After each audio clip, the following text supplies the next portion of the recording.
Rajim. Bismillahirrahmanirrahim. Alhamdulillah. Wassalatu wassalamu ala ashrafil anbiya'i wal mursalin Sayyidina wa nabina Muhammad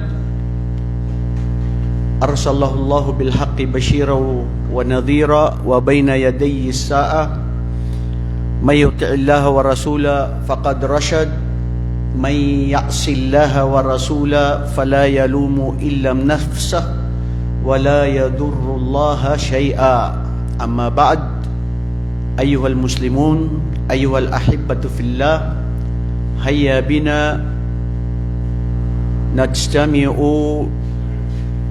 وهيا بنا في هذه المجلس أو في هذا اللقاء الذي أسأله سبحانه وتعالى أن يوفقنا بها وأن يتوب علينا ويزدنا العلم وأن يجعلنا من الذين يستمعون القول فيتبعون أحسن.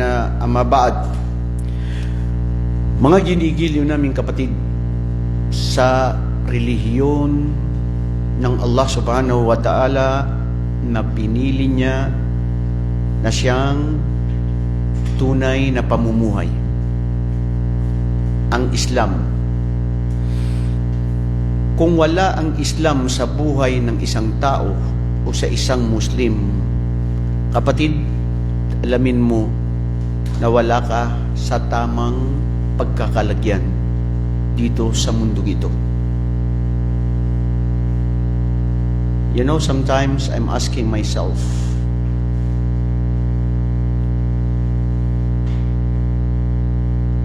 where is my stand? Where I am right now, being a Muslim. Ito bang ginagawa ko na pagtatrabaho? Ito bang pagdadakwa ko? Ito bang pagpunta ko dito sa mga ganitong pagtitipon? Ito bang paggamit ko ng social media? Ito ba ay para dahil type ko lang siya? O hobby? Ano yun? Hobby ko siya. Libangan ko siya. Gusto ko siya. Doon ang kasiyahan ko. Ito, mga kapatid, kung bakit natin ito tinatanong sa ating sarili, ay dahil para malaman mo ang tunay na pagkakalagyan mo dito sa mundong ito, kung ano nga ba ang pakay mo at ano nga ba ang layunin natin na saan natin mailalagay sa tama o hindi. Araw-araw naririnig natin mga tao na mamatay, kaibigan, kamag-anak.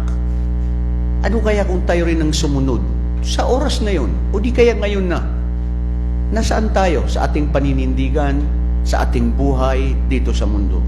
Alhamdulillah, inuulit ko, we are very lucky as a Muslims, because we Muslims, we believe that our life in this world is composed of worship, in ibadah. In other words, whatever we do in this world, you are eating, you are drinking, you're going to your work, you're coming here to listen some lectures of your asatids, you're going there to visit some of your friends, you are watching some videos and listening some videos on the SOCMED. Whatever you do, at least we Muslims, this is the key, that we should do this for the sake of Allah. Sayang bro, na nanood ka, pumunta ka rito, kumain ka, uminom, pumunta doon, nagbihis, nagtrabaho, nakaliwali. Yung ganun lang, okay lang, tama lang, no. Dapat intention mo na para ito sa Allah. Dapat ito para sa ikalulugod ng aking tagapaglikha. Ya Allah, nag-perfume ako ngayon para sa iyo. Bakit? Kasi ito yung sunnah ni Propeta Muhammad. Na gusto ni Propeta Muhammad sallallahu alaihi wasallam na pumupunta sa masjid, dumadayo sa kahit saan, gumagamit siya ng pabango. Ya Allah, naligo ako ngayon para sa iyo. Nagsuot ako, bumili ako ng magandang damit ko, kaya ko, para sa iyo, Ya Allah. Uminom ako, kumain ako, Panginoon ko, para ito sa iyo. Ya Allah, nilikha mo ako, ang buhay ko, inaalay ko sa iyo, pati ang aking kamatayan. Ito ang pagsamba, mga kapatid. Ito ang buhay ng Muslim. Kasi minsan dumadaan tayo na isang araw, akala na natin gumawa ng kabutihan, pero hindi pala tayo, hindi counted. Bakit hindi counted? Kasi ginawa mo sa sarili mo lang, na hindi intensyon para sa iyong tagapaglikha. Wa uridu an aqula lakum, la yaqbalu Allahu al-a'mal illa bi shartain. And I wish to tell you, to impart, and to explain many times that there are two conditions of our worship in this world. Nothing else. Without these two conditions, whatever you do, even any kind of a form of worshiping Allah, sacrificing yourself, but without these two conditions, nothing. Wallahi nothing. Nagpakain ka, itinimpla mo ako ng kape, Abdullah, na hindi para sa Allah, kumpara yun sa Allah na, ya Allah, mahal ko si Ustad, paborito niya ang kape ko, gusto ko siyang itimpla. Wallahi bro, ang laki ng gantimpala mo sa Allah.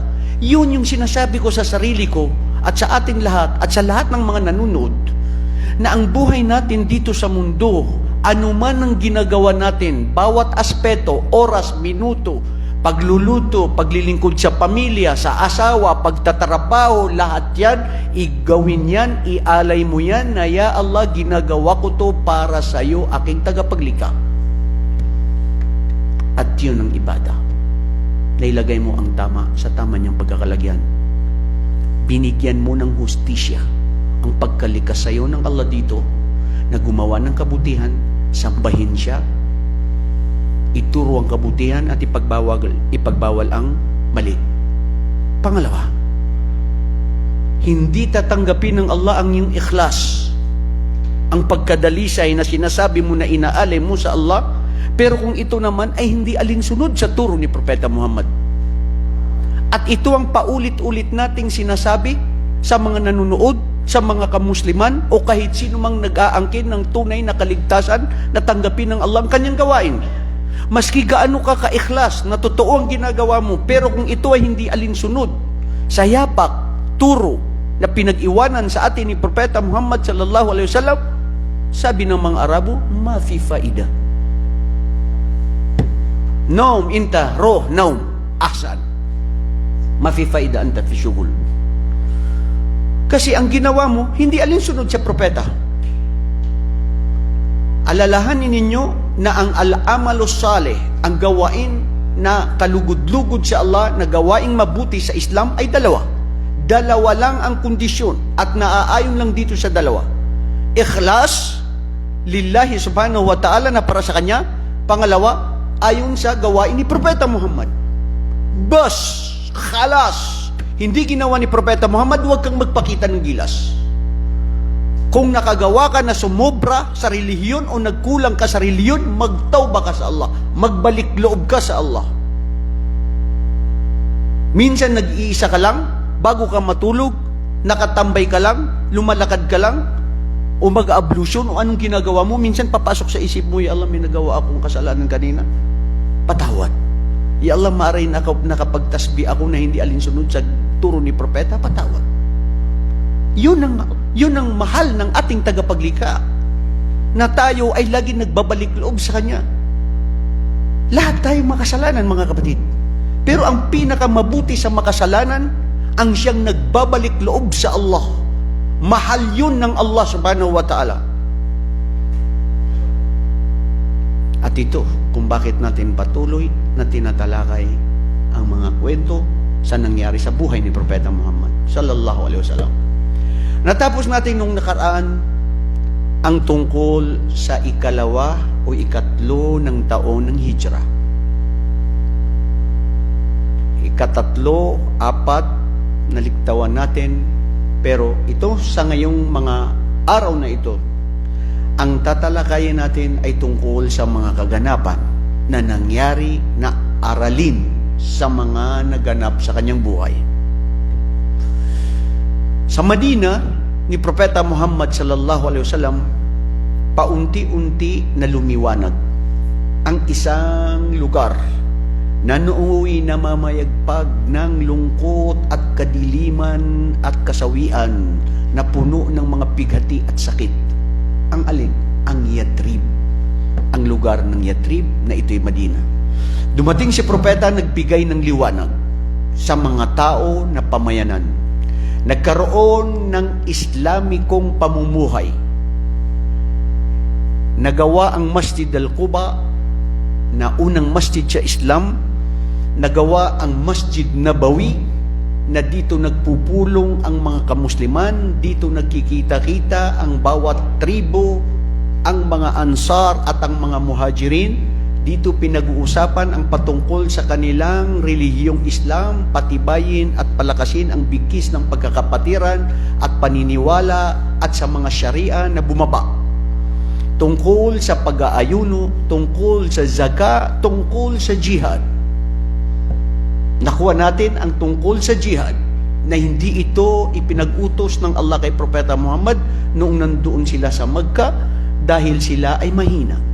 Kulang ang bilang. Wala sa oras, wala sa tamang panahon.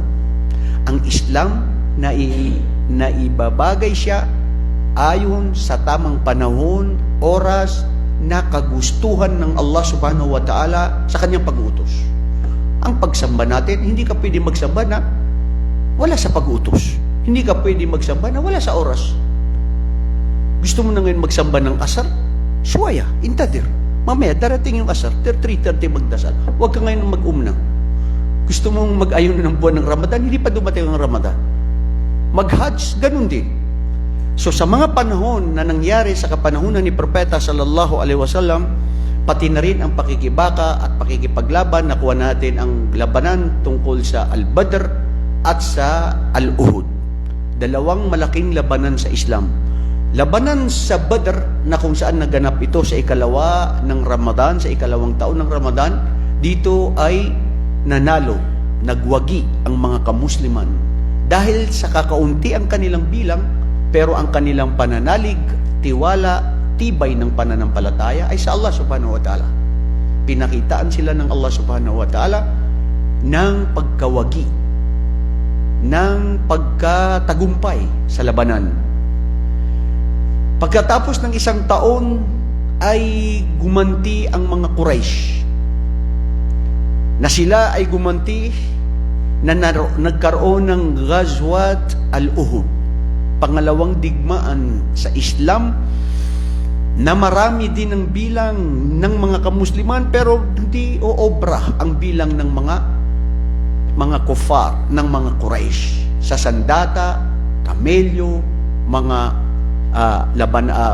gamit sa pakikilaban kumpara sa mga kamusliman. Pero ang aral dito mga kapatid, hindi dahil kung ano yung lakas ninyo, puwersa ninyo.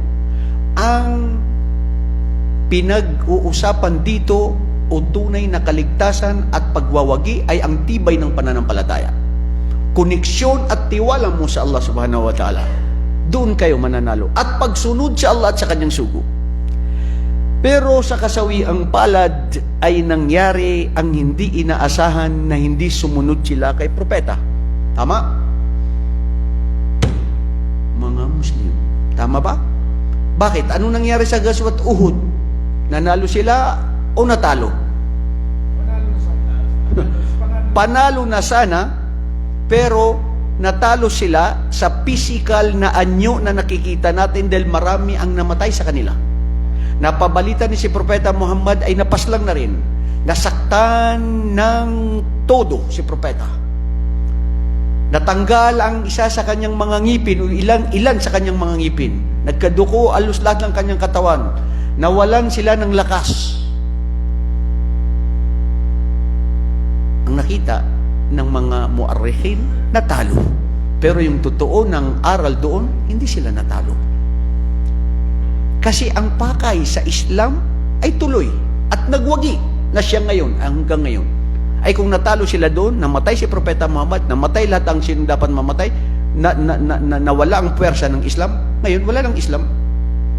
Pero ang katotohanan ay nanalo pa rin ang mga kamusliman. Pero aral sa mga nakaraan. Natalo sila dahil sa hindi pagsunod sa propeta. Dahil sa pagsuway at dahil sa atensyon sa mundo. Dahil sa mga napag-iwanang mga yaman nila na kinuha at inagaw ng pwersa ng mga Quraysh, gusto nilang bawiin, halal sa Islam na kung pwede ang kalaban mo, kung anong mga yaman, anong meron sila, sa oras na naglalaban, kung sila'y matalo, pwede mo itong kunin, al-ghanima, pero hindi sila nakapag-antay. Sadyang tao na hindi makapag-antay ang tao. Kung gusto mo ngayon, gusto mo ngayon na. Ayaw ka hulat-hulat bay, nga naman, ambot sa imong kinabuhi ron. Kay sige kag busawan ba? Kinsay dili busaw sa inyo dire? Tama lang ang dapat sa Islam, mga kapatid. Lahat ng sobra, lahat ng mas marami, hindi maganda. Magparami doon sa ikalulugod ng Allah na doon lang sa tama. Remember, ang Islam hindi sa dami, hindi sa quality, but rather quantity. وَالَّذِي خَلَقَ الْمَوْتَ وَالْحَيَاةَ لِيَبْلُوَكُمْ أَيُّكُمْ أَحْسَنُ عَمَلًا وَلَيْسَ أَكْثَرُ عَمَلًا. He is your Lord, Allah subhanahu wa ta'ala, who created you in this world and test you and give you life and death in order. Why? Because in order to test you, who amongst you who are the best in deeds, not those of you who are more in deeds. Ang isa o dalawang anak mo na masunurin, na matakutin sa Allah, na mabuti, ay mas mabuti kaysa 30 mga anak na, anong pwedeng tawagin? Sila ay salot sa lipunan. Suwail sa magulang. Ang isa na nag-iisang asawa, na masunurin sa kanyang asawang lalaki, ay mas mabuti, ay matimbang kaysa sa 4 na asawa na hindi mo kontrolado, na nagbibigay sa iyo ng sakit ng ulo. Ano ang kasiyahan ng buhay mo, Abdurrahman? Sige nga. Wala yun. Noon sa raban na yung kinabuhi, sige lang magparami pero wala rin. Ang kunting sweldo mo na 2,000 lamang or 1,500, ngunit panatag ka at kontento ka na wala kang utang, ay mas mabuti kaysa ikaw ay may sweldo na 20,000 real na hindi ka pa makontento at may mga utang ka pa at walang baraka ang Allah sa binigay sa iyong biyaya. Walang silbi o saysay ang biyaya na nasa sa iyo. Wallahi mga kapatid, this is the reality of our life. Gisingin natin ang ating sarili. Totoo yan. Alhamdulillah, sa Islam, sa gabay ng Allah subhanahu wa ta'ala, ay mayroon tayong basihan. Ang Quran at Sunnah. Ang yaman natin, mga kapatid, ay ang pagiging kontento mo. Hindi kung ano yung mas marami ka, hindi ano kung anong meron ka. Magpasalamat ka, kapatid, na ikaw ay malusog, nakakarating sa mga katulad nitong pagtitipon, na hindi pinagkaitan ng lakas at panahon ng oras na hindi makarating, na ikaw ay napapabilang sa mga tao na pinapalibutan ng Allah ng kanyang mga anghel para bigyan ng pagpapala at awa at habag at kapatawaran. Where you can find this, kapatid na Ismail? Wallahi, only in this kind of gathering. Wallahi, sumusumpa ko sa Allah. Aywan ko, bakit ko na naman ito sasabihin? Napakasayang, pinakamagandang oras at araw na gusto ko sa bawat linggo na dumadaan sa akin ay ang araw ng Biyernes. Dahil nakikita ko ang aking mga kapatiran, nakakapagbigay tayo ng paalaala, una sa aking sarili at sa inyo, at nagkakaroon ng pagkain ang ating puso sa pamamagitan ng pakikinig sa mga aralin sa Islam, salita ng Allah at turo ni Propeta Muhammad sallallahu alaihi wasallam. Manmanan mo, wala kang nakikinig, wala kang naririnig, wala kang nakikita, napapanood patungkol sa Islam, salita ng Allah at salita ni Propeta Muhammad, ang iyong puso ay samranaw na lagi dubitanisan. Umiitim, sumisikip, hindi ka makontento, hindi mo alam, may paliwanag ang sarili mo kasi puno ng mundo. na ang mundong ito, mga kapatid, kung ito ang layunin mo, puno ito ng mga bigati at lungkot at pahirap. Ang sino man ang kanyang naisin ng akhirah, ang paraiso ng Allah, ang paggawa ng kabutihan at pagsamba sa Allah at pagsunod sa Allah at sa kanyang propeta, tunay na nakuha niya ang layunin ng kabutihan at biyaya sa mundo at sa araw ng paghukom. Ang sino man ang naisin niya na ang mundo, ang mga biyaya at ang mga lahat ng mga anumang mga palamuti na kasiyahan sa mundo, nakuha lang niya ang mundo na kapighatian, lungkot at kasawiang palad dahil mundo lang ang nakuha niya, hindi pa niya nakuha ang akhirah. So kailangan, akhirah unahin natin. Pero wag mo kakalimutan ang mundo. Si Propeta Muhammad, isinabuhay niya paano tayo mabuhay sa mundo. Pakitungo ng mabuti sa kapwa, magdakwa, iparating ang mensahe ng Islam, makontento kung anong meron ka, lagi mong alalahanin ng Allah, makinig sa mga ganitong uri ng mga pagtitipon. Ito ang tunay na tibay ng pananampalataya. Sa ika-5 ng Hijrah, nangyari uli ang isa sa mga pinakamalaking labanan na kung tawagin Ghazwatul Khandaq. Ghazwatul Khandaq o Ghazwatul Ahzab yusammun. Bakit nangyari? Si Propeta Muhammad nananahimik 10 ng kanyang mga kasamahan sa Medina. Nananahimik na isabuhay ang Islam. Pero patuloy pa rin ang plano ng mga Quraysh, ng mga mapagtambal sa Allah, ng mga Hudyo at ng mga hindi mananampalataya, ang patuloy na pagplano sa pagpuksa at pagkitil at pagpahirap sa mga kamusliman. Dahil ayaw nila ng Islam. Katulad ngayon, may mga tao talaga ayaw nila ng Islam. Ayaw nila makinig. Pero si Propeta hindi niya isinasapilit ang Islam. Gusto lang niya iparating ang Islam. Huwag niyo lang kami pahirapan, huwag niyo lang kaming hadlangan. Inyo ang inyo, sa amin ang amin. Ibigay ang karapatan ng bawat isa. At yan ang Islam. Nangyari ang Ghazwatul Khandaq sa buwan ng Shawwal, sa ika-5 ng Hijrah. Ang dahilan kung bakit ay dahil ang kabila o ang tribo ng Hudyo ng Bani Nadhir sa Medina sila ay hindi tumupad sa usapin sa propeta at nagkasuroon sila ng hidwaan at sila ay humiling ng panunumbaling tulong sa ibang mga tribo at mga Quraysh katulad ng mga ibang mga Banu Kainuka ng mga Hudyo din ito, na nagsapit sila, nagtulungan sila kasama ang mga Quraysh na hindi maniniwala dahil sa nagkaisa. Sino? Subhanallah. Parang ganito na rin ang nangyayari. Hindi nga sila magkakaisa, hindi sila magkakaparehas ng nasyon o kanilang tribo o ano, pero nagkakaisa sila laban sa mga kamusliman. Nakikita natin yan.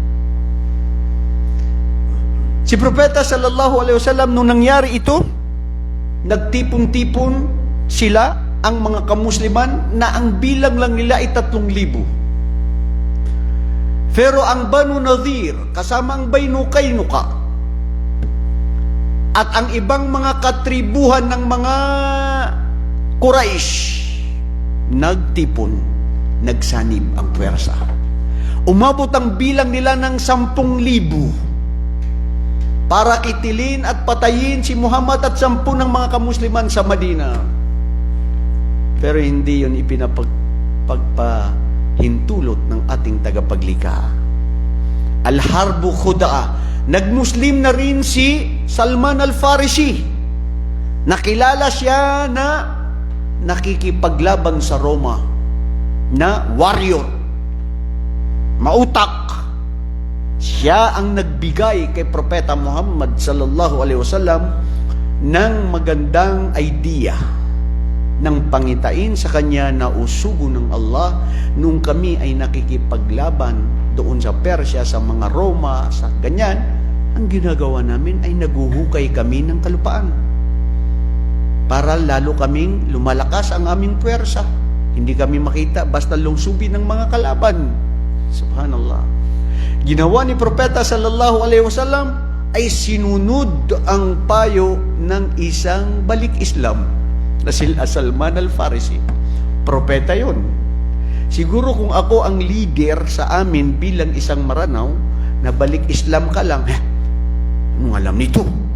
Ako na mas maalam. Nahuna pa ako. Mas tigulang pa ako. Na bata pa na.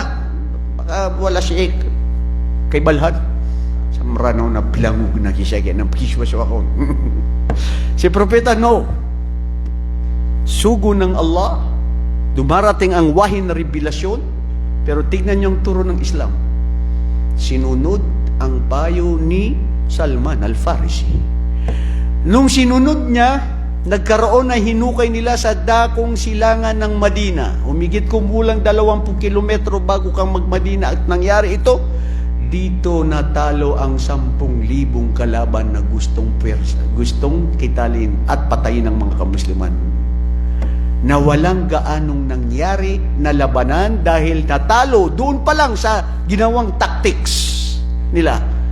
Hindi na sila umobra, umurong sila, hindi natuloy ang malaking labanan, pero may mga nasawi, kukunti lamang ang nasawi sa mga kamusliman. Pero ang isa sa mga aral na mapupulot dito, mga kapatid, si Propeta, ang inyong propeta na si Muhammad, alayhi afdalus salatu wassalam, kasama siya sa mga humukay sa kalupaan sa Madina.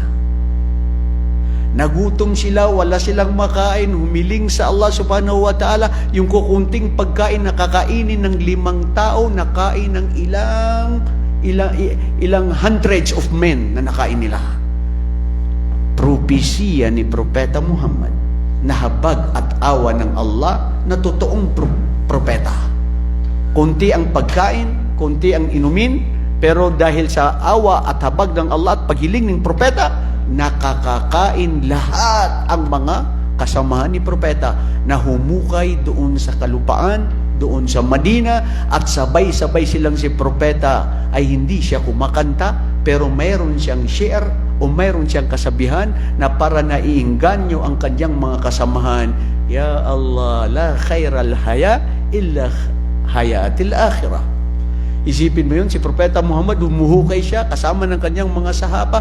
Mayroon pang nakita nila na napakalaking bato sa ilalim ng kalupaan na ilang kalalakihan. Umabot pa ng 50 kalalakihan. Hindi nila kayang wasakin at sirain ang batong ito. Pero si Propeta sallallahu alaihi wasallam, nung pinuntahan niya, isang ano lang niya, paghiling sa Allah, isang haplos lang niya sa bato, walang nangyari kundi ang batong ito ay bumigay ng kanyang lakas at nadurog at natanggal nila. Allahu Akbar. At sinasabi ni Propeta, walang mabuting kabuhayan dito sa mundo, ngunit ang tunay na buhay na totoo ay ang akhirah.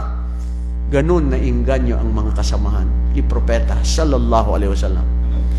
Natapos ang labanan sa Ghazwatul Khandaq, lalong lumakas ang mga kamusliman, ang puwersa ng mga taga-Madina, pumasok sa Islam, ang mga gustong pumasok sa Islam, nagkaroon na ng lungkot at mga hinagpis at lalong tumitindi ang galit ng mga Quraysh, 10 ng mga traidor na mga Hudyo. Hindi nakakapagtaka, nag-ceasefire ngayon o nag-ceasefire noon sa Palestine, sa buong mundo, sinabi nila ceasefire, nagsaya. Sa oras na yun, kinabukasan, pinaputukan na naman ang mga Palestino ni Netanyahu ng mga Israelita. Hindi kasi pabago yan eh. Noon yan, hanggang ngayon, si Propeta Muhammad nakikipag-usap sa kanila, sa mga Hudyo, pero binabago nila ang mga usapin. Hindi sila tumutupad ng usapin. So anong gagawin ng Islam? Itataya mo ang buhay mo? No. Si Propeta lumaban sa hikmah at tulong at habag ng Allah subhanahu wa ta'ala. Dito rin naganap sa ikalima ng taon ng Hijri na napakasalan ni Propeta Muhammad si Zainab bintu Jahash. Sino nga ba si Zainab bintu Jahash? Sabi nila kamag-anak ni Propeta o pinsan ni Propeta. Napakagandang babae na napangasawa ni Zaid bin Haritha. Na si Zaid bin Haritha ay lumaking bata noong siya ay bata pa sa kapanahunan ni Khadija at kinuha ni Khadija radhiyallahu anha at siya ay tumira kay Propeta Muhammad bilang alalay niya. Ibig sabihin, itinuring ni Propeta sallallahu alaihi wasallam si Zaid na anak ni Harith na inaanak o inaampun. Pwede kang umampun, inampun ni Propeta, pero bumaba ang talata na kung saan dumating si Harith, ang ama ni Zaid, at binabawi niya ang kanyang anak. Sabi ni Propeta, bilang respeto, pagsunod sa anak mo, sa kagustuhan niya, papiliin natin ang anak mo. Sinabi niya, O Zaid, nandito ang ama mo, ako hindi mo ako ama, napalaki lang kita bilang adopted son. Ngayon, pumili ka. Sa akin, manatili o kay sa iyong ama. Pumili si Zaid at sabi niya, Anta wa bi abi wa ummi ya Rasulallah. Walang oobra at kapalit ka ng aking ina at ama o sugo ng Allah o aking dakilang ama na Harith, papatnubayan ka nawa ng Allah at bigyan pa rin ako ng palugid at malaya na pumili na manatili muna kay Propeta. Hindi niya napilit ang kanyang anak. Nanatili pa rin si Zaid kay Propeta sallallahu alaihi wasallam. Napabalita sa buong Makkah na si Zaid bin Harith, hindi na Zaid bin Harith, dahil Zaid bin Muhammad. Kasi itinuring na niya na sobra sa ama at ina si Propeta Muhammad. Pinili niya si Muhammad kaysa sa kanyang ama. Ngunit bumaba ang talata sa Quran, Udu'uhum liabaihim. Hindi kailangan gawin mong apelido ang sinong kumupkup sa iyo na hindi mo kadugo. Bawal sa Islam na ampunin ka ng isang tao na hindi kanya kadugo ng apelido niya, ipinaapelido sa iyo. Kaya pinalitan ng Zaid bin Muhammad na wala na, ibalik si Zaid bin Haritha. Si Zaid bin Harith pa rin ang pangalan niya.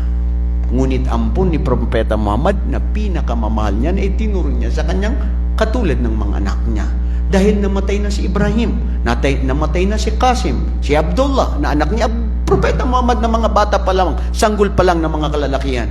Bilang lalaki, minsan gustong-gusto mo na meron kang anak na lalaki para magtayo ng iyong angkan. Pero si Propeta Muhammad, hindi yun ang kanyang layunin, ngunit nature niya yun na siya ay itinuturing niya na anak si Zaid.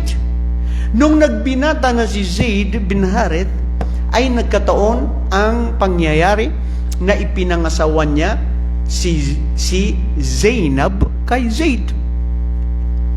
Si Propeta Muhammad ang gumawa ng paraan. Minsan sabi pa ni Zainab, O sugo ng Allah Muhammad, ikaw ngayon ang tumatayo na magulang. Akala ko ba ang mag-aasawa sa akin ay ikaw? Natutuwa ako, pero hindi pala. Ang mag-aasawa sa akin ay yung isang ampon ninyo ni Khadija. Kasi sabi daw nila si Zainab ay isa rin siya sa mga kababaihan na malaki ang pamilya, mayaman, napakaganda. At minsan may mga babae na may mga pananalita na minsan ganun, parang may mga ano ba tawag doon? Sarcastic. Muhammad, bakit siya? Sabi ni Propeta Muhammad, siya ang gusto kong asawain mo. Napinsan kita at siya ang gusto ko na maging asawa mo. Nagsama si Zaid bin Haritha, 10 ni Zainab. Di naglaan ilang taon, naghiwalay ang dalawa. Bakit?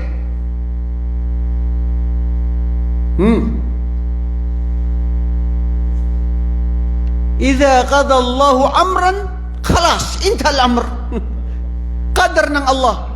Maski ano ang ugnayan ng pagmamahala ng bawat isa, pero kung talagang hindi kayo forever dito sa mundo, maghiwalay kayo. Kaya itong sabihin nyo sa mga mag-aasawa, mahalin nyo sila ng lubusan. Respetuhin, ibigay ang karapatan. pero hindi nangangahulugan na habang buhay na pwede kayong maging forever. Pwede hindi nagtatagal na matay ang isa, o di kaya qadr ng Allah talaga na hindi kayo pwedeng manatili na kayong dalawa. Nangyayari ang talak. Kaya minsan, ingat-ingat din sa pananalita na hindi ako mabubuhay kung wala ka. Hindi tayo maghihiwalay. Ang wagas ang lagim, ano ba yung tawag doon? Ang langis at tubig. Anong mangyari, hindi maghiwalay. Ganun din tayo. Anong mangyari, hindi maghiwalay. Wallahi, pinaghiwalay sila ng panahon. Bakit? Babaguhin mo ang qadr na hindi pwedeng baguhin na kagustuhan ng Allah. Maski ganong pagmamahal mo sa asawa mo, kung ito ay itinalaga ng Allah, wala kang pwedeng magawa. Kaya ito rin ang sasabihin ko sa mga babae na ayaw nila magduwaya ang kanilang asawa.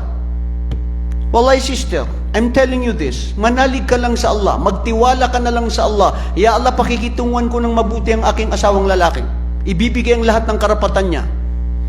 At hindi ako ay kasama sa mga babaeng hindi pabor sa batas mo. Kasi pagiging kufr ang anumang batas ng Allah na ang babae o ang lalaki ay sila ay hindi sang-ayon. Bumaba ang talata mismo sa Quran.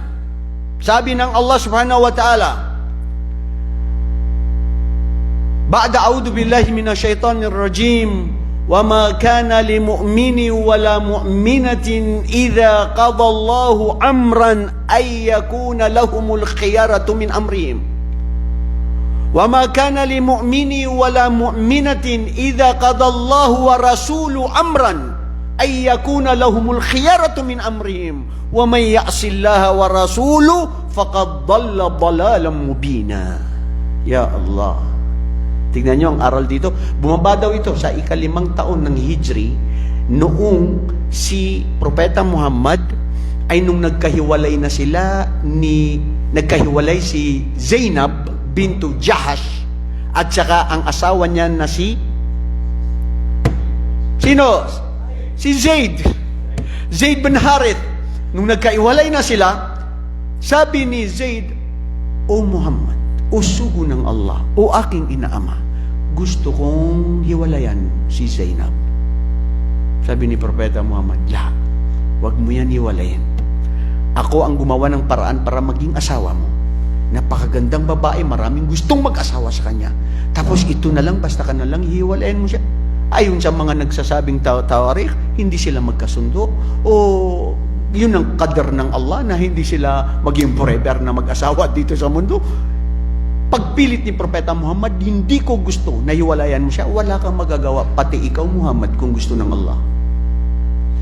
Ang ibig sabihin ng talata na binasa natin, hindi nararapat, dapat sa mga mananampalataya na mga kababaihan at mga kalalakihan na kung ano ang itinalaga ng Allah at ng kanyang sugo ay magkakaroon ng pagpipili ang mga kamusliman, babae o lalaki na mas mababaliwala ang kagustuhan ng Allah at ang kanyang sugo. Wala kayong magawa. Ito ang Sharia. Ito ang batas ng Islam. Ito ang kagustuhan ng Allah. Pati ikaw Muhammad, bumaba ang talatang ito dahil patungkol din sa iyo na sinabi mo kay Zaid na amsik alayka zawjak, panghawakan mo, huwag mo hiwalayan ng asawa mo. Pero hindi, ang iyong Panginoong Allah ya Muhammad, kung bakit ko pinapahintulutan na hiwalayan ni Zaid si Zainab dahil ako mismo kagustuhan ko na iyong Panginoon na pangasawain mo si Zainab. Allahu Akbar. Napakalaking kontrobersyal nangyari ito sa Makkah. Ang ginawang inaanak ni Muhammad, ang kanyang ampon, hindi niya kadugo pero parang anak niya. Inasawa niya ang asawa ng kanyang inaampon. Kalapastangan ito. Nakakahiya ito. La, hindi nakakahiya. Hindi ka palapastangan. Batas ng Allah. Pwede ito mangyari. Dahil kung yun, ay siguro hindi naging batas at hindi ipinahintulot ng Allah.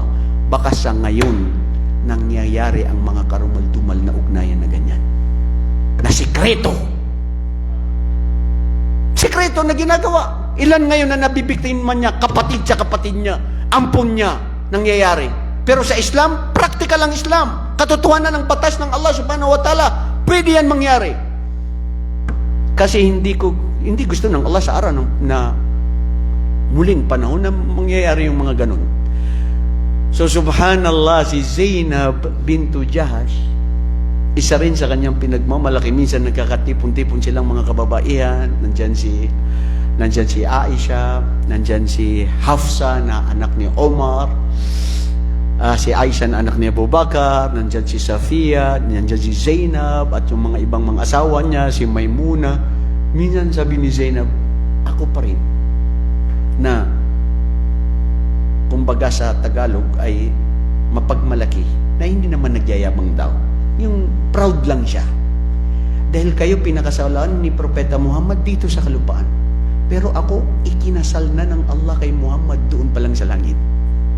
Bumaba ang talata mula sa Allah, makana, ya Muhammad, hindi nararapat sa iyo na maski hindi mo gusto, pero kung gusto ng iyong Panginoon, mangyayari ang mangyayari.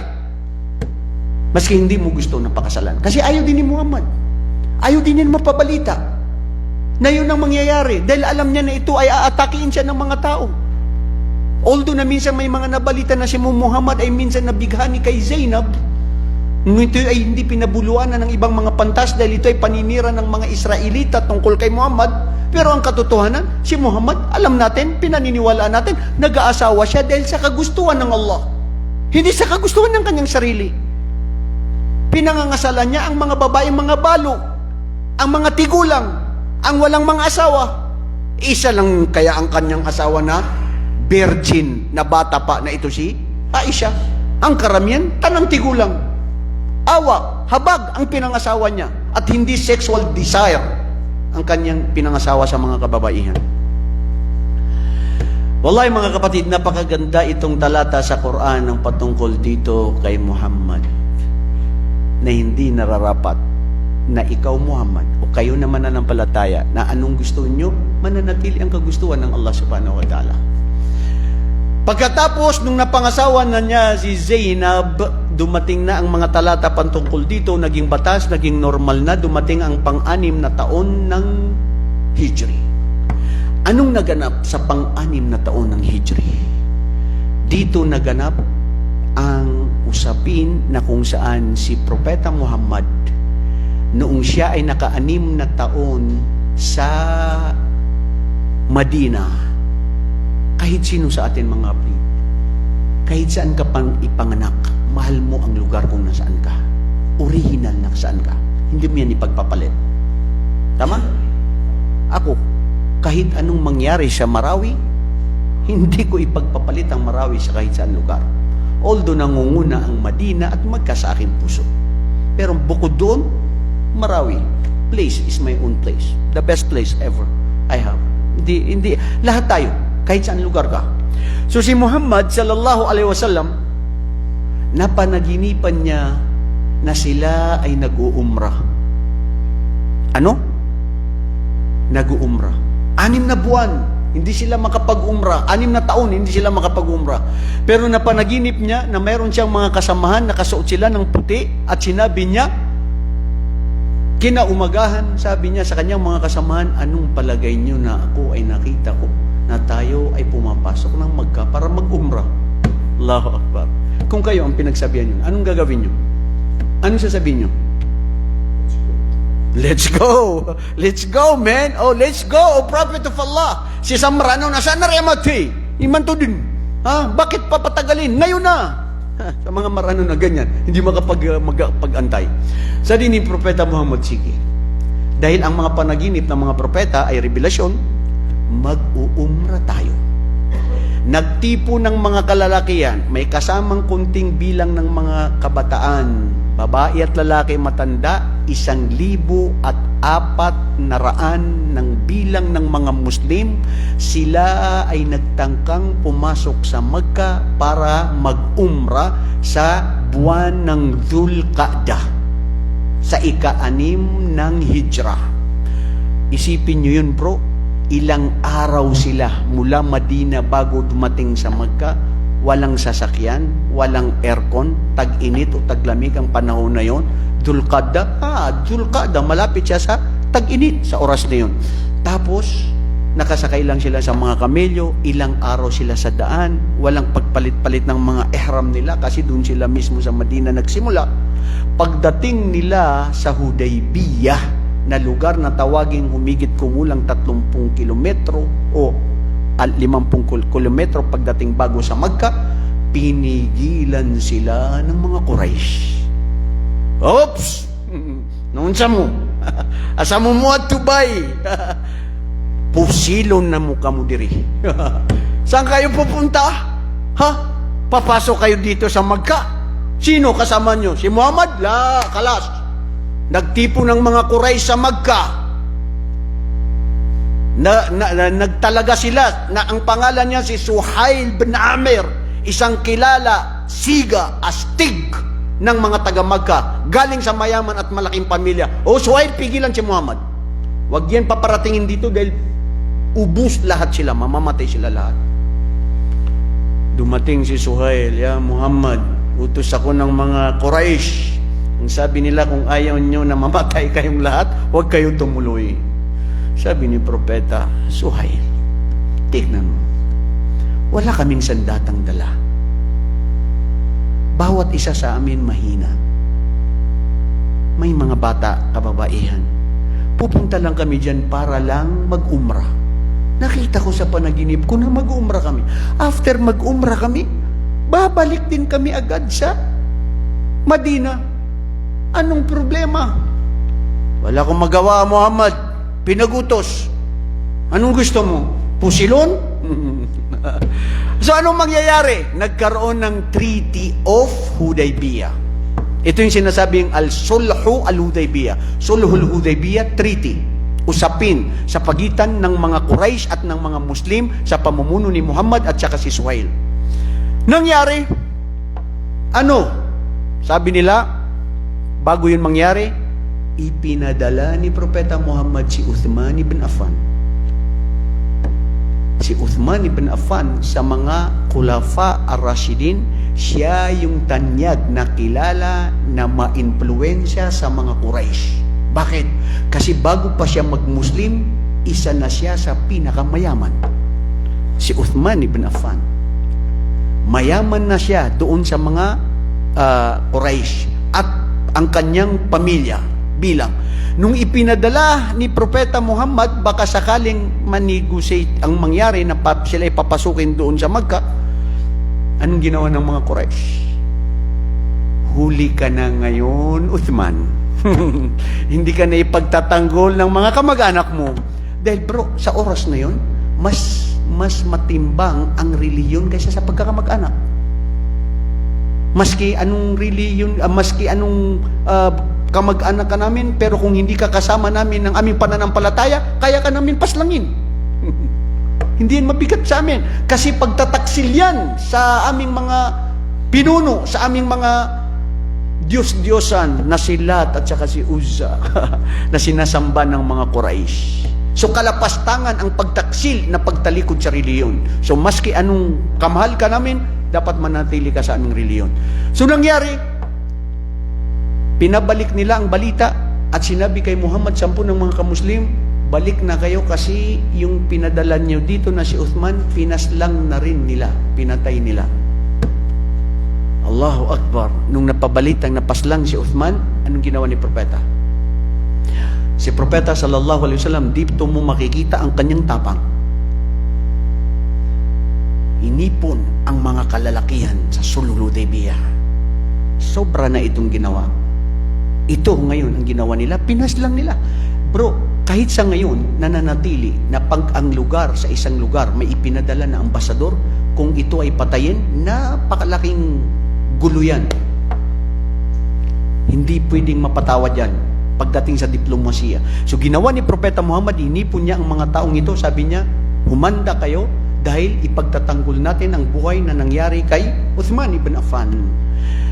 At nangako ang mga kalalakihan.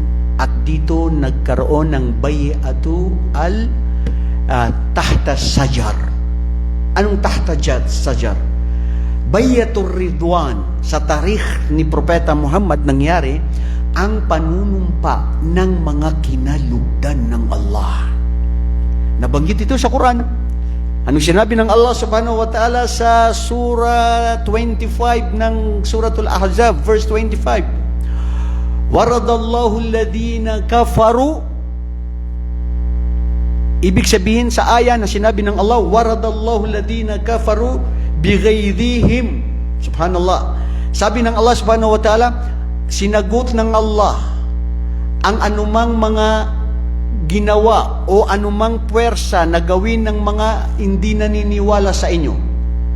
Dahil sa pamamagitan nito, ang Allah subhanahu wa ta'ala hindi niya pinaobra ang anuman ang gusto nilang mangyari sa inyo ng mga kamusliman. At dito pinatunayan ng Allah subhanahu wa ta'ala, وَكَفَاللَّهُ الْمُؤْمِنِينَ الْقِتَالِ.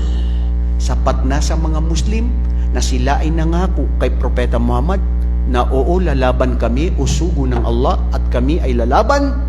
Pero dito napatunayan ng Allah ang mga tunay na mga kamusliman sa puwersa ni Muhammad na pagtanto at ipinabalita kay Muhammad na maging mahinahon ka sa anuman ang plano ninyo, dahil ang katotohanan hindi napaslang si Uthman ibn Affan.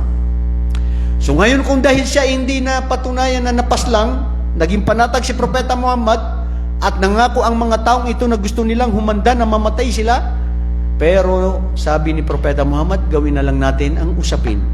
Ang alin? Ang usapin sa pagitan natin at sa mga Quraysh. Sabi ni Suhail, sige, gawin natin. Madali lang yan. Sabi ni Propeta Muhammad sallallahu alaihi wasallam kay Ali, dahil si Ali ang kanyang kanang kamay, pinsang buo, marunong magsulat, nakakabasa. Si Propeta Muhammad, ummi, hindi marunong magsulat at nakakabasa ang ating propeta.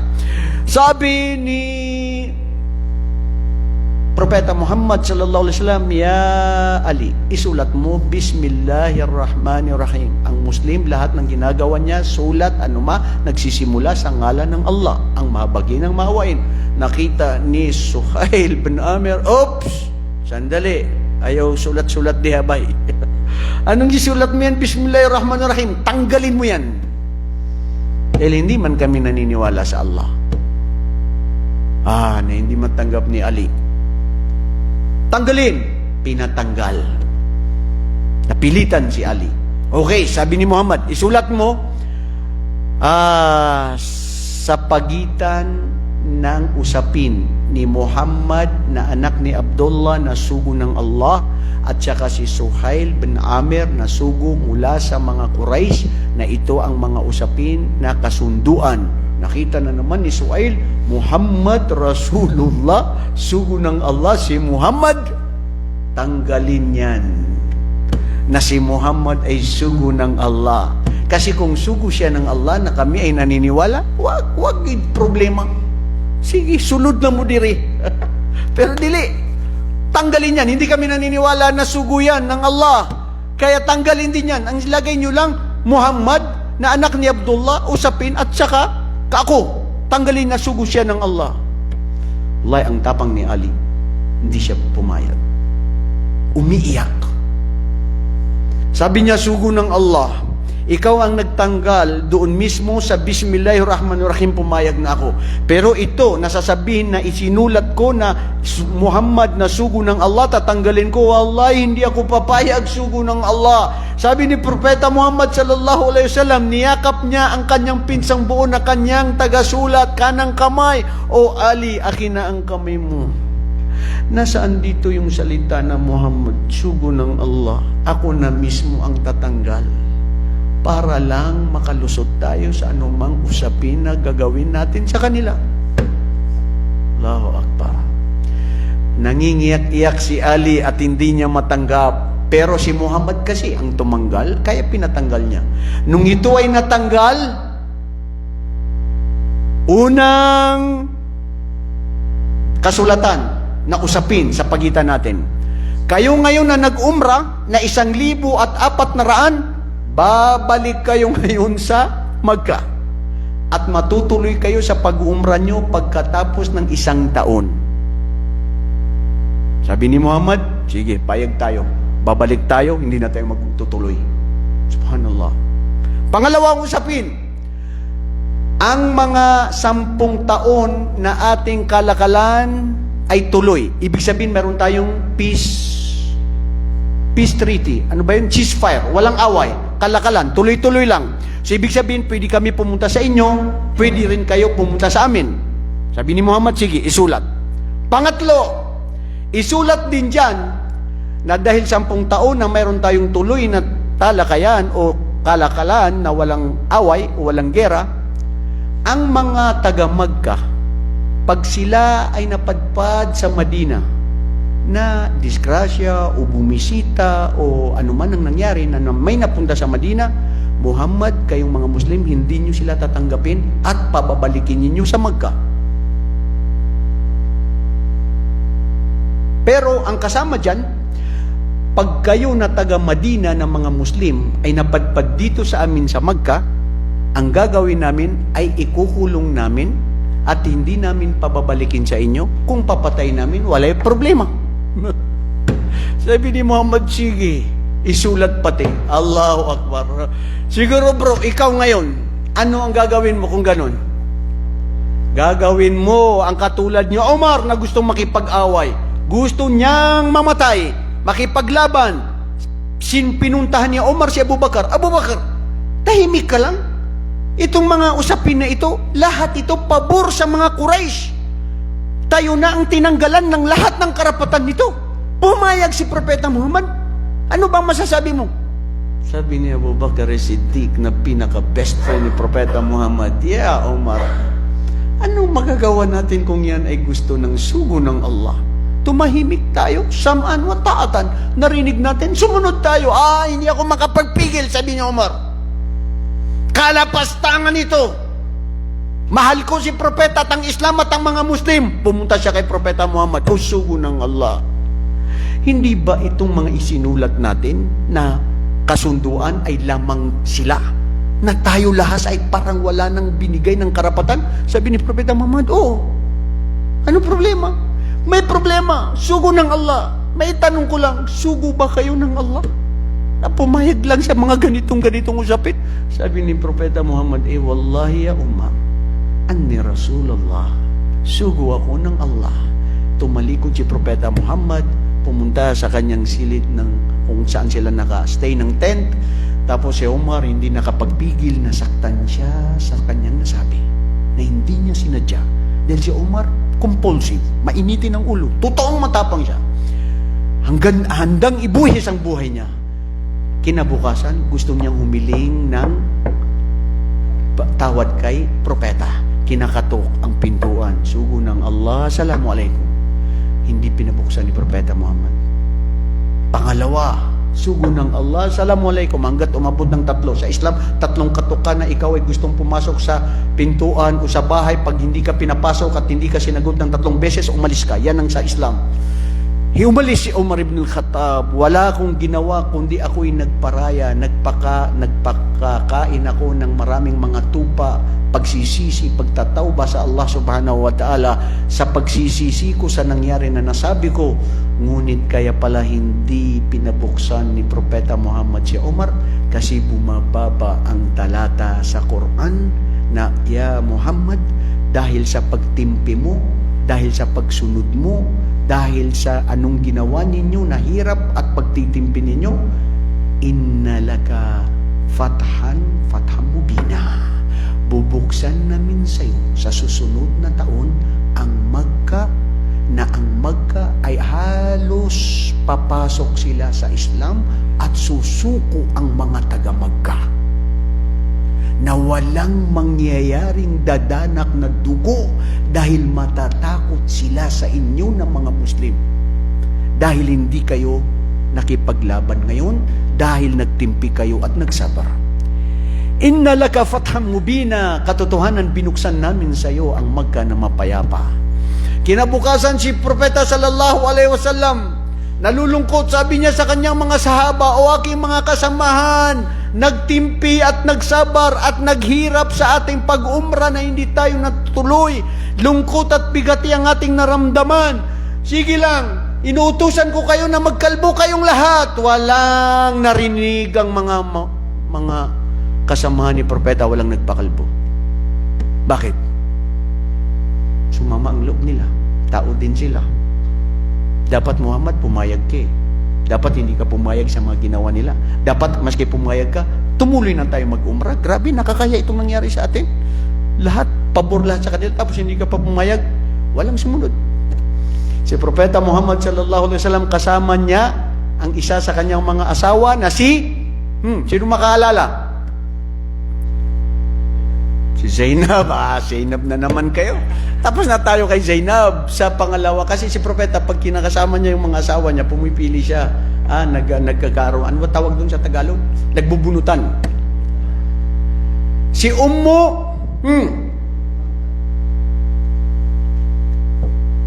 Sino?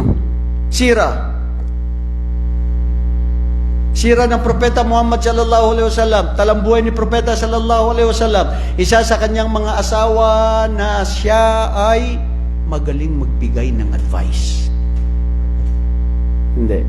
Ito, makikinig dito. Buti pa itong mga nanonood dito, alam nila. May magko-comment dito. Alam nila yan eh, sira yan eh. Testing ito bro sa inyo. Ilang beses ko na ito kinuwento. Aywan ko, ambot sa inyo mga kinabuhi ron. Nalimutan na ninyo ni. Ilang beses ko ito kinukwento. Abdullah, sino yung isa sa kanyang mga asawa? Nakasama niya? Ha? Sino? Sino mo? Sige. Sino ang kasama niya sa Sulhul Hudaybiyah?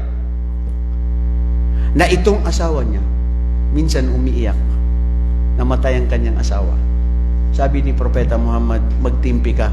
Papalitan niya ng Allah ng mas mahigit pa sa mabuti sa asawa mo. Tumingin siya kay Muhammad.